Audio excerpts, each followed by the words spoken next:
नमस्कार, news for nation देख रहे हैं आप और मैं हूं आपके साथ साक्षी झा।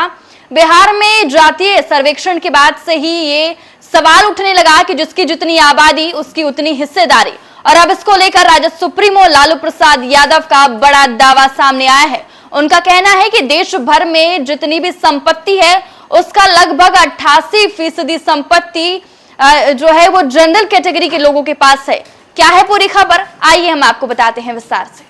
इस रिपोर्ट के अनुसार उच्च जातियों के पास देश की कुल संपत्ति का 88.4% हिस्सा है, जबकि ओबीसी के पास केवल 9% और अनुसूचित जाति और जनजाति के पास मात्र 2.6% है।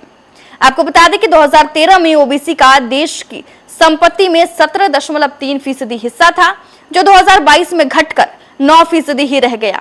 वहीं छोटे और मध्यम आकार के व्यवसाय लगातार घटते जा रहे हैं।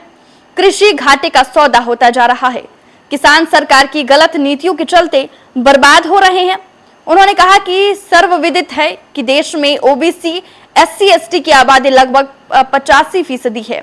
यही कारण है कि बीजेपी जातिगत जनगणना नहीं कराना चाहती है, क्योंकि इससे हर क्षेत्र में कुंडली मारे बैठे संपन्न लोगों का प्रभुत्व उजागर हो जाएगा। आपको बता दें कि 2013 में ओबीसी का देश की संपत्ति में 17.3% हिस्सा था, जो 2022 में घटकर 9% ही रह गया।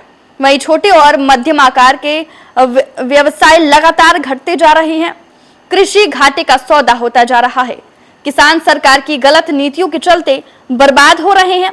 उन्होंने कहा कि सर्वविदित है कि देश में ओबीसी, एससी, एसटी की आबादी लगभग 85% है। यही कारण है कि बीजेपी जातिगत जनगणना नहीं कराना चाहती है, क्योंकि इससे हर क्षेत्र में कुंडली मारे बैठे संपन्न लोगों का प्रभुत्व उजागर हो जाएगा। उन्होंने कहा कि रिसर्च बताती है कि देश की कुल संपत्ति का बड़ा हिस्सा, लगभग 89% हिस्सा आबादी में सबसे कम वाले वर्गों के पास है, और देश की सबसे अधिक आबादी वाले यानी कि 85% ओबीसी, एससी, एसटी के पास बाकी का बचा हुआ हिस्सा। इससे पता चलता है कि हमारे देश में सामाजिक आर्थिक असमानता की जड़ें कितनी गहरी है। मोदी सरकार लगातार 10 वर्षों से ओबीसी, एससी और एसटी वर्ग के छोटे व्यवसायों को भी टारगेट करके खत्म कर रही है।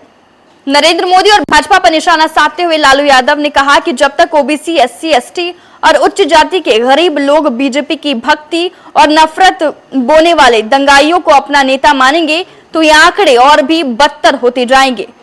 पिछले 10 वर्षों में इन्होंने आपको यानी ओबीसी, एससी, एसटी को राष्ट्र के बनावटी मुद्दों व बहसों में उलझाकर अपनी सामाजिक, राजनीतिक और आर्थिक सत्ता को और अधिक सुदृढ़ एवं सुनिश्चित किया है।